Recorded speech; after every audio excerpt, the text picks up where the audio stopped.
Call your personal injury lawyer. It's been whiplash.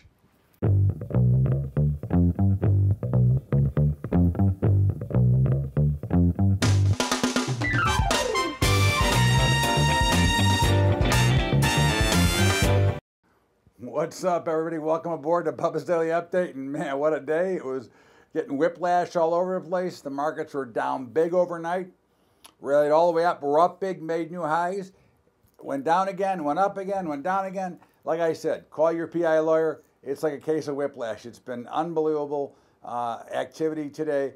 I think what you're really seeing, though, is that the tech is still under dramatic pressure. And of course, that is no surprise. They were very much overpriced. And again, we continue to hear the pundits and the experts tell us that this time is different and that we're going to rally, just buy and buy and buy. And of course, those are the same ones who talked to you in 2000, 2007. And if they're old enough, they went back to 1987. Again, we're not predicting doom and gloom or collapse in this market. We are just telling you that we are at a very key point and very key stage of this market. And it could certainly break out to the upside and make a new up leg. But more than likely, we're going to now start to see the down leg. We're in a very volatile quarter, which is the fourth quarter. We've got earnings coming out, which, again, I'm sure will be fine. But you're already starting to see some downgrades. I mean, Netflix got downgraded. JP Morgan got clobbered off of their earnings. So, again, markets are very efficient at pricing in the data well ahead of time.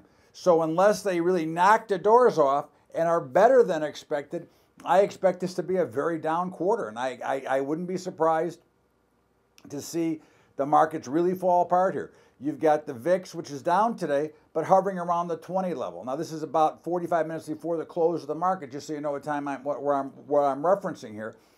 You have the Russell having a big bounce. Well, gee, it's been down about 9 days in a row and got absolutely obliterated. So why wouldn't it rally? The NASDAQ remains under pressure. The Dow, as we have talked about many times, is the safe haven place where money goes if they're trying to find someplace, if they're rotating. And the S&P has been on both sides of unchanged, not huge one way or the other. So again, the markets do not look bullish. A dead cat bounce would be no surprise. We talked about that over the weekend. We are looking for a dead cat bounce. We want to sell into these rallies. That is exactly the type of action we'd like to see. So we're happy about the dead cat bounce and would look for opportunities to sell because we believe there's a lot more room to go on the downside. It's real basic, okay? You cannot go up forever until you have some selling. There's going to be some profit taking, some selling, and again, the numbers are good, but they're not as good as we're pricing into the market. The equities are telling you that 6 to 9 months from now, there's going to be problems. We're not going to have the same kind of growth. But in the meantime, we keep making excuses because of the hurricanes, because of the weather. There's always a reason why, and then all of a sudden, the reason disappears and the markets get clobbered. So we expect to see some pretty consistent selling. Now again, 2,700 in the S&P, I would expect to see a bounce from there. And I would be willing to sell it back at 2,780 or 2,800. And then I expected to break through there. Remember, we had the same discussion when we were talking about gold, when it came down from 1,400 down to 1,200, actually below 1,200. So again, this is the same pattern. If you remember the one thing we talk about often, markets always repeat themselves. The patterns always repeat. Forget about the index that you're looking at. In the meantime, we wrote over the weekend to our ag subscribers, we expected a big move in grains. And sure enough, here it was. Soybeans up 24 cents, wheat up 8 cents, corn up about 5 cents. A nice big juicy rally, and that's where we think the money is going to. They keep saying, well, the money's trying to rotate to where? I think the money's rotating to ag space, which has been our thesis the entire time. It looks to me like cattle, live and feeders have both bottomed. Hogs continue to push higher. So I think we bounced off of levels we should have bounced off, and I think we're looking really good here. The bonds took a late day sell-off today. No surprise. We expected to see the bond sell-off. Why? Well, because they had rallied, and we're very bearish the bonds anyways because we think interest rates are going higher. Dollar rallied back a little bit, was still a little bit down on the day. Oil was up, opened up, gapped on an open last night, was down on the day, came back and closed somewhere near the flat line. Gold, once again, pushed up to that 1240 level. So we'll see if it can continue to maintain. Watch the 1220 on the downside. Again, these are all very important numbers to watch for and the way that you can see markets trading. The Bitcoin and cryptos were higher today. Again, they were down last week. Everyone wants to make a big deal, 18 billion, but that's really not that big of a deal when you look at the big picture. We are again, still buyers of cryptos. We're still buyers of other things. I mean, we like the grain space. We like the gold. We like gold. Not so much buying it here, but we do like it. We wouldn't chase into any market. That's one thing we always want to warn you about. Don't chase price.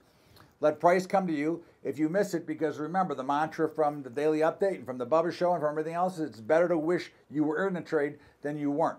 So we'll see what happens. Again, markets are very jumpy and very jittery, as we talk about with the case of Whiplash. And let's see how they trade from here. It'll be an interesting week to see. We've got options expiration coming up this Friday. We have one every Friday, but we have a monthly coming up. So we'll see what that means. But we're looking for lower prices. We're looking to sell rallies. And that's really what we expect. I expect no different than an opportunity to continue to get short this market. And I would not be surprised to see us fall by the end of the year and actually close the year negative from where we are right now. So I think we look for opportunity to sell, and it could get ugly, but we don't predict that. We simply just look at the levels where we are. And our next level right now would be the key to watch would be 2,700 in the S&P. That's the way I see it. This is Bubba's Daily Update for Monday. Of course, don't forget our high school program, highschoolinvesting.com. If you'd like to help us out, go to Patreon, patreon.com/Bubba Trading. That's patreon.com/Bubba Trading. And don't forget to catch the Bubba Show every day from 4 to 5 Eastern at LibertyTalk.fm. And, of course, football tonight, Monday Night Football.